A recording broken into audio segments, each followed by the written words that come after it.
崖側から回り込むぞ。物見の裏をかくのか。いいね。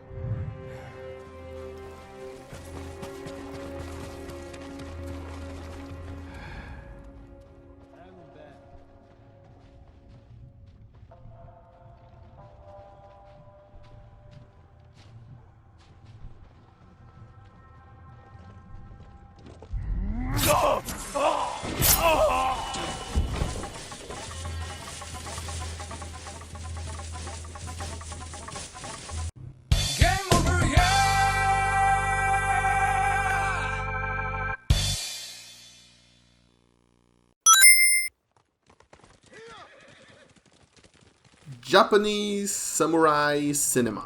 I do not know anything about it.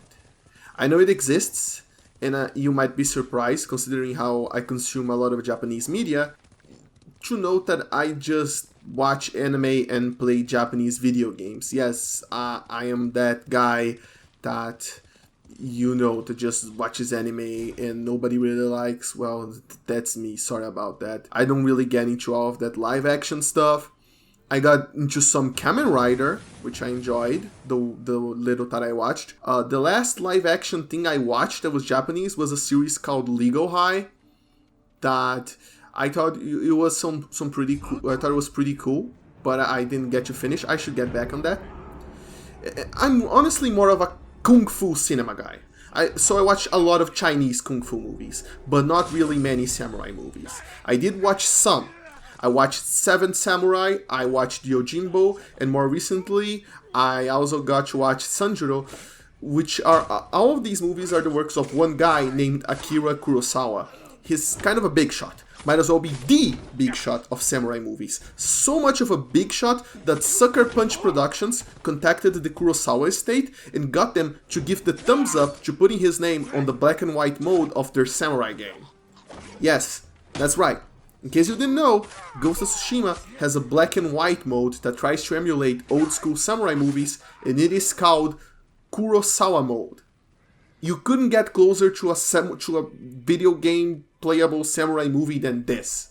Which is why I needed this paragraph at the beginning to explain that I'm not a samurai movie expert. I watched, like I said, 3 of them from the same director, and as great as all of them are, that does not constitute a base to form opinions from, and thus I'm not going to analyze this game from a samurai cinema perspective. I'm not going to make comparisons to it or make opinions based on what they did right or wrong when emulating the movies. I'm not gonna do any of that. So if you came for that, I'm sorry to disappoint you. What I'm going to do instead is just review Ghost of Tsushima as a standalone game. Which is good, because even if you never watched a single samurai movie before, Ghost of Tsushima is a very good game that can stand alone on its own merits, even if I have my own personal reservations about it, but we'll get into that later. But where are my manners? Making you wait all this time to begin the review. Let's just jump straight into it, shall we? And rewind all the way to the beginning.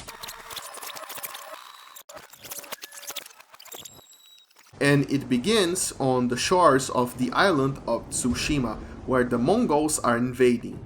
The samurai got big honor energy and attempt to protect their little piece of land, but it turns out that honor can do shit against an enemy that's willing to use every dirty trick in the book, so the Mongols steamroll the samurai and proceed to do all sorts of horrible shit, killing and or enslaving everyone on Tsushima in an attempt to establish a base of sorts in it that they can use to proceed towards the Japanese mainland. As luck would have it though, someone very special was on the beach that day. It was Jin, a samurai that survived by sheer luck and got rescued by a thief named Yuna, who wants him to help her rescue her blacksmith brother and kill a bunch of Mongols along the way. But that chance encounter changes everything, as Yuna's influence on Jim causes him to rethink his concepts of honor in the face of such an overwhelming enemy force, and inspires him to use tactics that are considered dishonorable in order to mount his own rescue mission to save his cool uncle Shimura from the clutches of the evil Khan, as he slowly abandons conventional honor in order to become the Ghost of Tsushima. Now, I'm many things, but I'm not dishonest, so I'm not going to lie to your face at all. This game is not historically accurate. Like, at all. The concept of honor as presented by this game didn't exist in the Kamakura period. Haikus didn't exist yet either. The architecture and the weapons they use also aren't historically, there aren't the design and even the weapons. They just didn't use katanas like this in that era. They just, the armor, it looks more like closer to what we think of samurai. Basically, it's not a historically accurate game at all. Like, it isn't even trying. It isn't like, this is history, but slightly modified. No, it's completely made up. But it's clear that the game doesn't care. The developers just wanted to cram as much cool, recognizable Japanese stuff as they possibly could, and that's just what they ended up doing. And that's why, when you're not killing mad Mongols, you're cutting mad bamboo, and writing mad haiku, and doing some mad baiting in the hot springs, and all sorts of mad Japanese shit, because that's what the game is about. It isn't just about killing Mongols, it's about freeing your homeland. And what better way to get players to sympathize with Jin's plight than to get them to engage with the very culture the Mongols are trying to wipe out from the face of the earth. Though I'm gonna be honest with you and say maybe I'm overthinking things and the motivation was simpler. Like, you know, maybe the developers just wanted to pay homage to the culture they are borrowing from in all way possible, in all sorts of way possible. Or maybe they were trying to get a few tourist points in, so to get people to travel to Tsushima in real life Japan. But considering the current climate of the world right now, as of the time this review is being released, I don't think anyone is going to do that for a while due to unfortunate circumstances. Story-wise, the game feels different at first, but then it sorts of hits a few points where nothing happens for a while, and then finally the third act hits and it's nothing fucks. Like, serious, the third act is by far the best part of the game in terms of story, and it's just one thing barreling into another thing all the way to the climax, and I really enjoyed how it all ties together in the end. And that's not to say that the story that came before doesn't come with its own share of interesting twists and moments. In fact, quite possibly my favorite mission in the entire game, the Siege of Yarikawa, happens smack dab in the middle of Act 2. Well, maybe it did or can do for you. And I suppose this is a good time to address why I feel sometimes like the game's plot meanders quite a bit. And it has to do with freedom. You see, at the beginning of each act, you are given a set of missions to complete in any given order. But like every game ever made, not all missions have quite the same level of quality, and of course the main plot line kind of has to halt for a while until you complete all of them. So the quality of the story and the pacing is entirely dependent on the side plots presented within the main story missions and the order you choose to play them. If that makes any sense to you, I hope it does. And this means it's entirely possible, for example, for you to play through the Siege of Yarikawa close to the beginning of Act 2, and then spend the entire rest of the act wondering when something that awesome and impactful will happen again, which probably won't be until the very end of Act 2. Not that I want to take a dig at the game's sense of freedom. Freedom is the name of the game here after all, since outside of when you really dug into a story mission, you can kind of stop what you're doing whenever you want to do whatever else you want. For example, if a mission asks you to ride all the way across the map to a remote village, you can just fast travel there if you want to, or you can ride normally and come across a dozen other side activities, all of which you can just stop the mission and do before coming back to it exactly where you left off without missing a single step of progress. Of course, when you're riding with allies or deep within an enemy fortress, you can't exactly just exit and go do something else, but it's still more freedom than most games allot their players, which I personally enjoy.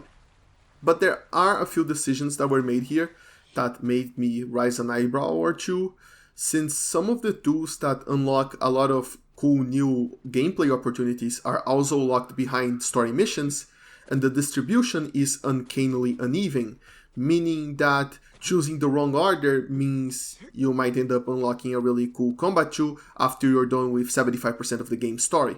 And unless you got a walkthrough or a crystal ball, there isn't much you can do about that. When you are not enjoying your freedom to its fullest and stopping whatever you're doing to do something else though, you might instead choose to stop just to take in the scenery, and what a gorgeous scenery it is.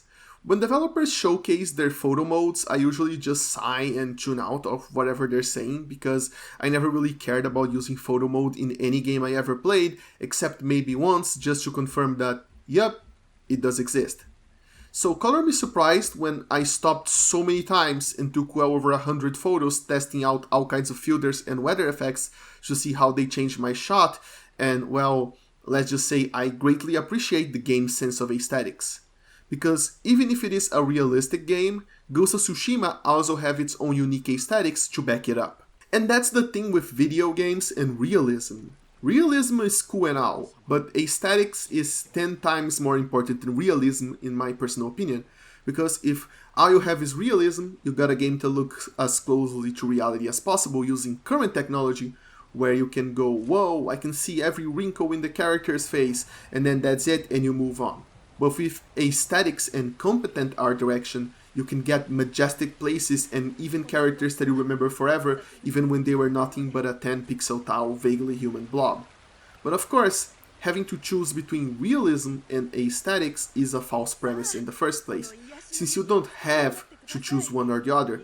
If your team is big and you have a particular vision to fulfill, you can try to have your cake and eat it too, which is what Sucker Punch did, and that's why Ghost of Tsushima doesn't just mindlessly make things real for real's sake. Instead, it creates a highly romanticized version of Japan while still keeping its feet on the ground.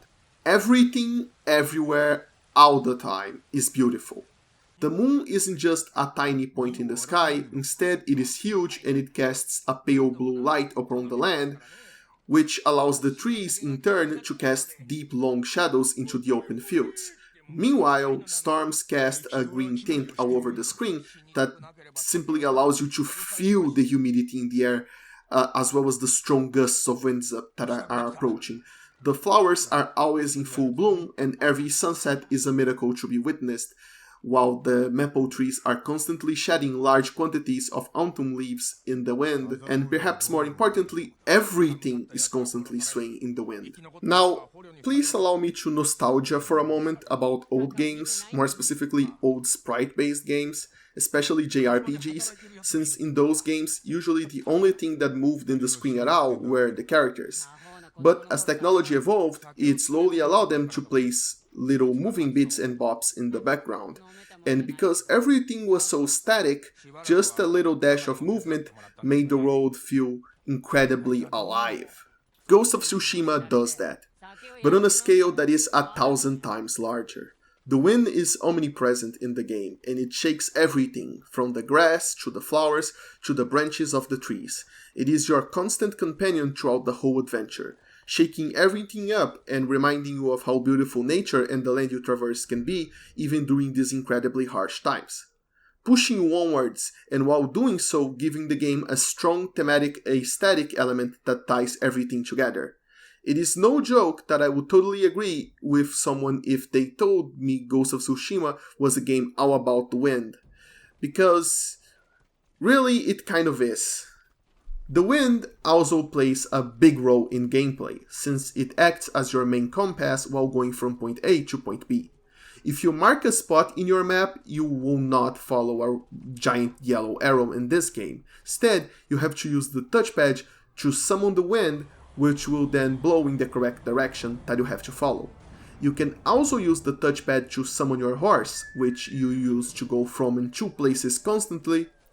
And also, of course, I should not forget that you can also use the touchpad to bow and to play a flute, because we can't let you forget that you're playing a Japanese themed game for a single second.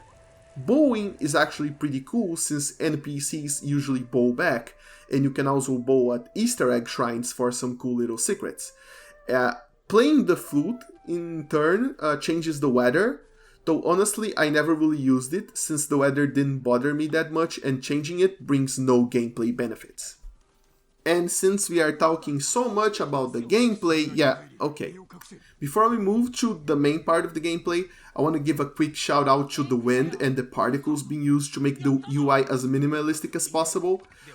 Not only that, which everyone already probably commented on, I also want to give them a shout out for making the menu as beautiful as possible. Thank you, wind and particles. You are the real MVP. But back on track, and it's time to speak of gameplay.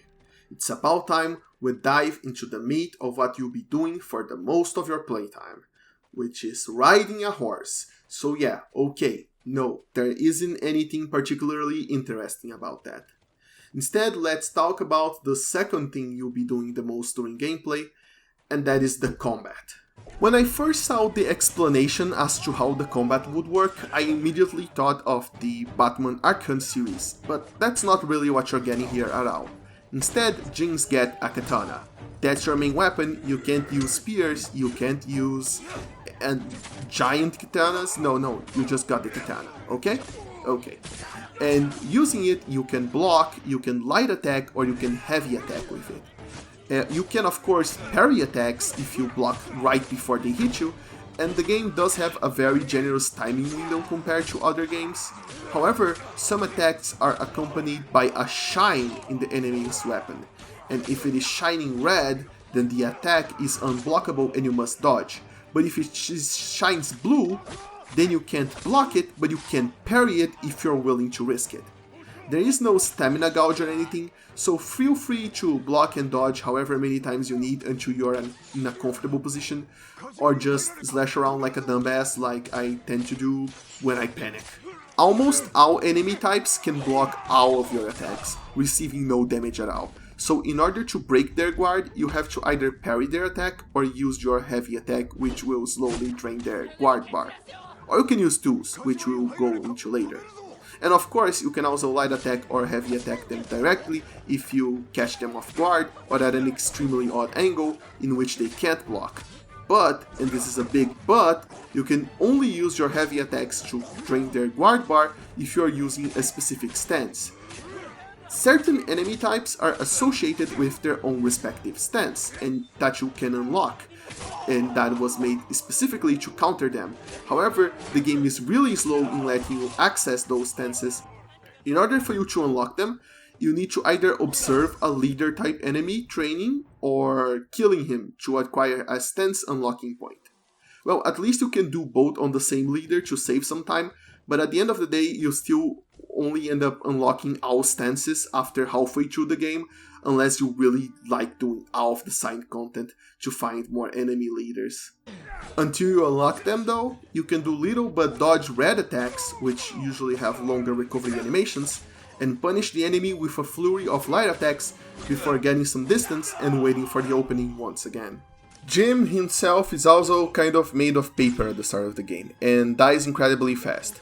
You can find and upgrade armors with different effects to make you a little bit tougher, and you can upgrade your katana to kill faster, but this is still a game about patience and striking at the right time. Bottom mashing is going to result in more frustration than if you just learn to time things right. And by the way, if the trailers ever give you the impression that the combat is easy or enemies will wait for you to finish your current clash before targeting you, they give you the worst fucking impression possible, because the enemies will gank you. And they will gank you whenever they feel like they have an opening, every single opening. You'll be overwhelmed from all sides by swords and lances, and before you can even take a breath, some motherfucker will shoot 3 consecutive flaming arrows in your face. So yeah, watch out for that. However, you do get a special resource, a second bar alongside your health bar called Resolve. Well, it's not really a bar, it's more like tiny little moons that slowly charge up, and they can help you survive most encounters by allowing you to spend 1 resolve to heal Jin. Of course, if you're one badass motherfucker, you can also use resolve to trigger special moves that spend 1 resolve, but can cause devastating damage if they hit the enemy. Of course, if you miss, you just lost resolve for nothing, but that's the risk-reward equation of this system. People who want to do no damage runs will definitely be glad these moves exist, since you can end battles a lot quicker if you're confident you won't need to heal later. If there is one thing about the base combat system that I don't like, is that the stance system changes your moves when you change stances. And I know, at first this sounds stupid. Why wouldn't I be glad about more combat variety? And I would be glad about more combat variety, but you see, the stance system has some special limitations. What happens is that your special move that you can charge, like for example, your special move that you charge by holding the heavy attack button on, say, the stance used against swords, is a stray slash that can pierce enemy defenses. But your charge move on the stance that you use against spears is a badass kick that can throw an enemy across the room. So it makes sense that if you want to regain control of a losing battle, you might want to quickly kick an enemy regardless of his type, so you can concentrate on the other ones. But take too long doing that, or do it too many times, and the game straight up fucking stops time. Yes, straight up stops time and shows a message telling you to change your stance because you're using the wrong one. Yep, that's right. The game will straight up try to tutorial your ass because it wants you to play it exactly how the devs intended. And you might accidentally wander around and have more fun in a way they didn't want you to, so you gotta stop doing that. And granted, maybe the message goes away if you play enough against its rules, but once I saw it 3 times, 4 times, 5 times using different wrong stances, whenever I switched because I wanted to kick a dude that the game didn't want me to kick, I just gave up on it. Now, I'm not sure if it does eventually stop. If it does, please, someone tell me in the comments. This is a genuine question. I looked around to see if they did, but everywhere they were just like, yeah, use stance A on guy A, use stance B for guy B, and nobody ever clarified if you can mix them up. I saw some people saying there is no real penalty for doing that, but nobody acknowledged like the tutorial messages and if they go away. So if anyone know that, thank you. Now, if they didn't have, why I don't like that they have different movesets is that if they didn't have the different movesets, I might have actually praised the system, because it would have been simpler, yes, but the intent of it would be more clear. It would be used as a way to shake things up a little bit and to test your ability to recognize and prioritize different enemy types, which is not too much of a larger challenge, but still would have been a neat little shake up instead of having like exclusive move. It could have different animations, but instead they have exclusive special movesets, which means the game gets frustratingly close to a deep combat system, but backs away at the last second for reasons that I just cannot comprehend. It's like if they made a Devil May Cry game with the usual weapon changing system where you can change them in real time, and they gave every single weapon a cool moveset for you to experiment with, but you can only kill some enemies with certain weapons, so you can just completely forget about having a deep combo system in it. Man, wouldn't that just fucking suck? But I think that is overall a very minor gripe that most people won't even notice, since they will just activate the correct stance at the correct time and they'll be happy with that, which is okay. Not every game needs to be DMC deep. And the basic actions of timing attacks correctly and dodging/parrying is very simple in theory, but it's actually very satisfying to pull off if the devs do it correctly, and they've done an excellent job here. The animations have weight, the parrying feels great to nail down, and the enemies are varied and require different strategies to fight. Plus, if you want to go the extra mile to be a honorable samurai man, you can walk straight to the gates of enemy fortresses and trigger a standoff mode, which starts a little duel minigame in which you can kill up to 3 enemies with a single slash each in slow motion. And all of that fancy cinematic stuff before you begin to just straight up slaughter the rest of their friends up front. And like everything else, it feels fantastic to pull off, especially when the enemies begin to feint their attacks to make your life harder. But what if you don't want to be a honorable samurai? Well then, you can follow the path of the ghost. You can use a shorter blade to stab enemies in the back when they're not looking, you can use ghost vision to see enemies through walls, and you can crouch in high grass and get through small gaps in the wall so you can ghost better.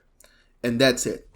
I mean, it's not fair to say that is everything, because all of the cool tools that you get to use do technically belong in the path of the ghost, but considering only 2 of them are actually only useful for ghost stealth and the rest can easily be used doing normal melee combat, it really does feel like the tools are their own separate neutral entry and the ghost is just your usual generic stealth gameplay system, which, you know, kind of disappointing they didn't do much new, but if it ain't broke, don't fix it, I guess.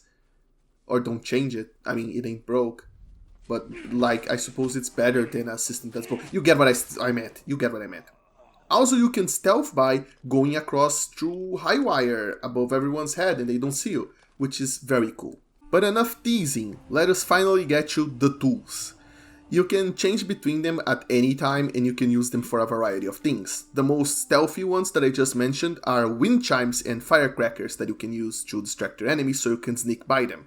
But the others are more direct. You can throw kunai to immediately stun any enemy type and open them up to attacks. You can throw smoke bombs to run away or to open up any enemy type to a front stabbing one-hit assassination. You can throw stick bombs at them, and I bet you can't guess what those do. You can probably guess what sticky bombs do. Alongside the tools, you also get ranged options like half bows that shoot arrows, full bows that can shoot explosive arrows, and you can even shoot poisonous blow darts. And of course, all of the ranged options also work great in stealth. Headshot a dude with an arrow and he won't be able to call his buddies after all. Of course, you don't get all of this from the start. Like everything else in the game, you must have a little patience and slowly unlock them through story mode, leveling up, or optional missions. Some people think that the tools are overpowered, and on the hands of people who actually know what they're doing, they might just be. But hey, guess what? I don't know what I'm doing half the time. So for me, they're the perfect way to control crowds so I don't get overwhelmed while adding much needed depth to the game. So I have to say, I absolutely love the tools. Now take out of the stuff that I just talked about and throw it in the garbage, because the next topic I want to talk about are duels, which are basically this game's version of boss battles. I mean, you can find some duels scattered around the open world, but most of the time they will be used to cap off main story missions or particularly long side missions as well. During duels, you can't use tools. You can't use ranged weapons or assassinate the target of a duel either. It's just you, your katana, and another dude with way more health than you and with a way bigger guard bar to break. You can still use resolve to heal or use any other special techniques you got along the way, but other than that, it's up to you to have mastered the timing of blocking and parrying if you want to stay alive. Thanks to a more close-up camera angle and the harshness of the battles themselves, duels are a very cinematic way of concluding a storyline while not taking away control from the player, and that's very cool. What's less cool is the lack of variety in duels. I fought in a lot of duels, but most of them were against the same katana type enemy with slight variations and evolutions in moveset. During the main storyline, I also had to fight a shield type and a spear type enemy, and that's very cool, and it really tested me on how much I knew about the specific stances necessary to counter them as well, but those were only 2 encounters of many more, and that kind of sucks, because dueling are basically boss battles by any other name, and peppering your game with the same boss battle over and over again kind of ruins what could potentially be the high points of your game, and it just seems like such a rookie mistake to make. Now, let me make myself absolutely clear when I'm not saying that they're the exact same boss battle over and over again, or that they are bad. No, they're very good, and there are moveset variations between the katana dudes, but honestly, it's not anywhere near enough to make each individual encounter feel special, so they all just kind of blend together by the end, which is once again a big shame. Shield Guy does set his sword on fucking fire during his fight though, so yeah, that's great. So analyzing what you're up against, knowing what enemies to prioritize and which to use your tools on, plus terrain considerations are necessary all the way to the endgame. So in a weird twist of fate, while the duels highlighted by the game can get repetitive, the common enemy encounters are almost always interesting all the way to the endgame. And considering the cost of this game plus the pedigree behind it, I kind of wanted all of it to be good, but if I can only choose one of them, then yes, I guess I will be choosing the enemy encounter that I will be fighting against for 90% of the game to be actually pretty good. And that would be it for the combat considerations, but before we go on, there are actually a few more things that I want to talk about that they're sort of isolated, but I found them worth talking about. And the first one is that halfway through the game, you unlock the Ghost Stance, which is basically a super mode that makes everyone super scared of you and lets you kill 3 enemies for free. But the thing is, to charge your ghost meter, you must either stealth kill one of the enemy leaders that can be stealth killed for some reason, or you must kill 7 enemies in a row without taking damage. The thing is though, that you eventually unlock an armor that can activate the Ghost Stance after only 5 kills, but the game lets you change armor at any time, even mid-combat. So you can just kill 5 enemies with whatever armor you want, and then change into this specific armor, and bang! You get a free ghost stance use without having to deal with the rest of the armor stats if you don't want to. Then you can go back to whatever you're using before. And I'm not even mad, it's just kind of hilarious how easy it was to bypass the game system for some easy ghost kills. The second thing I want to talk about are the enemy outposts, because of course this game has enemy outposts. Every game that is open world this day must have enemy outposts. But back on track, some outposts are small, but quite a few of them are actually huge. And by that I mean really big. They're so big that it depends on the individual outpost, but assuming that the enemy has no current way of activating an alarm, if you screw up your stealth, you can kill the enemy group that saw you up front, and the rest of the outpost will still be none the wiser, so you can resume stealth and try again on another group of enemies. And isn't that just nice? To not have every single enemy from here to Madagascar immediately knowing your location the moment one of their buddies see you? Yeah, I think that's nice. And finally, I just want to make a straight up criticism of the game for having a soft lock-on system but not having a hard lock-on system. This means that you can never choose which enemy you're going to lock on, but the game will automatically choose an enemy for you to soft lock onto, and this causes a lot of frustration. You can just imagine finally stunning a hard enemy to kill, only for the game to decide that when you start slashing that, oh no, actually you wanted to kill this dude, right? And suddenly change your direction and making you miss. And that's frustrating. And that's weird that they would even put a soft lock on if they wouldn't have an option for a hard lock on. But yeah, that's the thing in the combat. Watch out for that.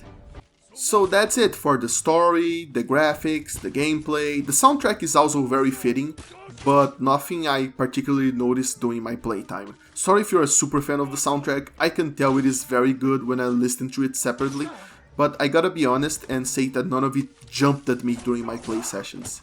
This is where I'd usually awkwardly wrap up the video with that last statement, but not this time, because there's something way more abstract and, dare I say, philosophical. I don't think that's the right word, but even though I greatly enjoyed this game, there is a question on the back of my head that hopefully you guys can help ponder about it.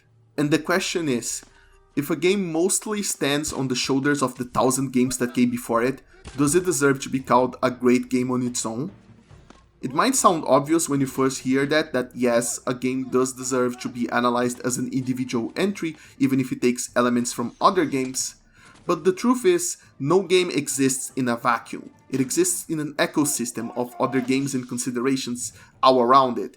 And of course, I'm not going to ask the developers to change the world with every game they make, nor am I one of those assholes who thinks a game is a carbon copy just because they use the same improvements other games in the same genre made. Far from it. I want them to do it. I want them to take those improvements. When someone comes up with a quality of life change that makes everything better, developers shouldn't be afraid to use the same thing, because it overall elevates the entire genre, and it is how everything from games to movies to even more objective things like machine and software evolve over time to better serve their purpose. They grab what works. But at the same time, it might just me being too much of an Arturitalist, but I believe a game that nails something that tens of games that came before it also nailed shouldn't get the same praise as the game that tried something new for the first time, or even the game that nailed state changes for the first time, because eventually someone else has basically built a blueprint for you to follow and it's just up to you to expand upon that. Repeating it with a different coat of paint isn't innovation, it's just stagnation. And I will always prefer risk-taking instead of just polishing the same ideas over and over, because no matter how much Deadly Premonition 2 frustrated me, for example, chances are I will probably remember more of that game than I will of Ghost of Tsushima as the years go by, simply because for all the inspiration it took from open world games and crafting system, it still tried really hard to be its own thing, even more than Ghost did. And if you don't get how this point relates to this review yet, maybe I'm bad at explaining things, or this whole section has been too long-winded, I will just try to make it absolutely clear right now. Ghost of Tsushima is a really polished version of its core concepts with a unique aesthetic sense, but at the same time, it is still incredibly derivative. It stands on the shoulders of the Days Gone and Horizons of times past. Hell, as far as this lineage of open world games with random points of interest scattered across the map goes, you can probably trace it from The Witcher 3 all the way back to Just Cause 2, and maybe even beyond if you really looked at it. Every game in a genre will inevitably take in a lot of the concepts from those who came before it, but you can only go so far before you stop being a new entry in the genre and instead just feels like a well-trodden blueprint. But at the same time, that doesn't mean there isn't merit in the ideas that made the blueprints so appealing in the first place. And that's where my argument starts to get a little bit weird, because Ghost of Tsushima has everything you normally imagine this game should have. It has enemy outposts scattered across the map that you can fight or stealth your way through, but unlike other games like Far Cry, where it feels like the developers did that as a non-committing way of trying to get both starving stealth fans and impatient action fans by casting their net far and wide instead of encouraging a specific game style, instead, Ghost of Tsushima designed their camps in a way that encourages you to switch it up mid-encounter and use whatever style you think best for each individual situation, while carefully integrating the conflict between the two playstyles into a central theme of the plot itself. Sure, you spend a lot of time going from point A to point B, but instead of a compass, you get the wind, which is also carefully integrated into the game's aesthetics and theme. Sure, you have to follow tracks around as you investigate, but instead of just turning on your Witcher sense or your detective mode, you must carefully analyze the ground and follow them like any normal person would, occasionally having to guess as to where they went, because obviously normal tracks would fade with time. You also have tracking missions, but the game actually encourages you to take the rooftop approach and cut through buildings to get to your target, which makes them feel like actually cool stealth chase sequences, and the list goes on. Except for crafting. Crafting is pretty much the same shit it has always been.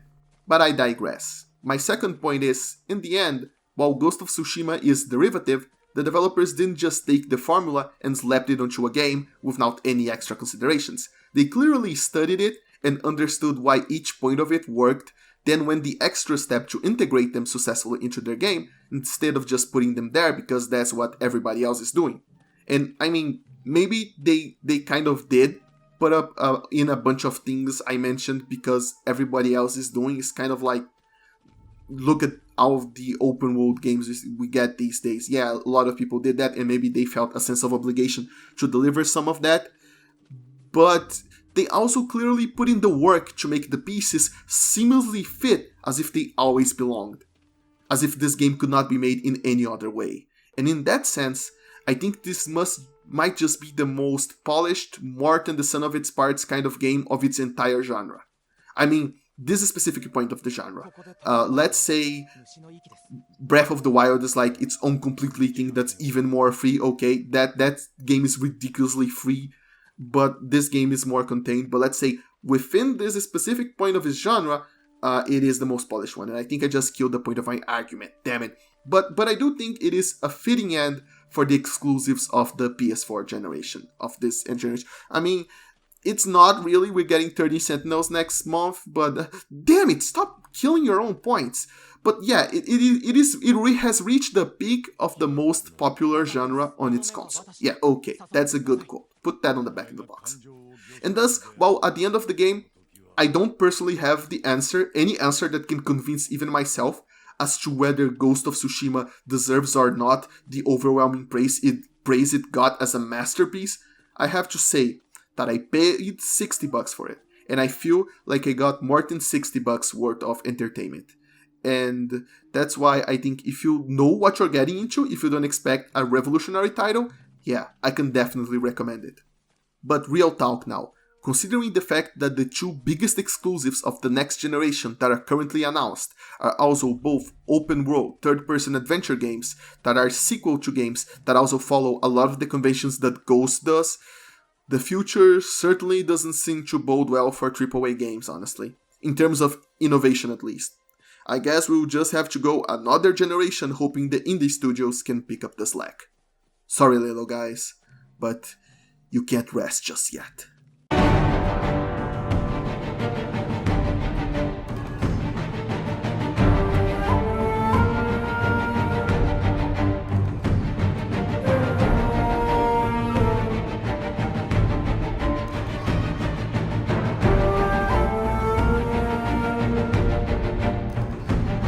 actually, no.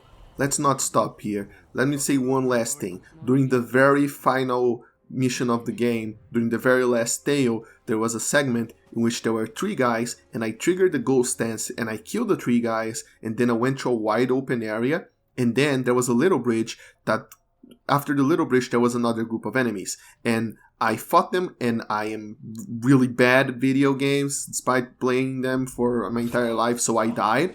And then when the game restarted me, it restarted me in the wide open area, except the 3 guys that I killed using the ghost stance were alive again. Meaning that when I tried to fight the guys on the other side of the small bridge, I backed up and I went right into them and I died, and I didn't have enough space to back up and maneuver. And I want to know, why the hell did that happen? Are you not saving who I kill when I reach a checkpoint?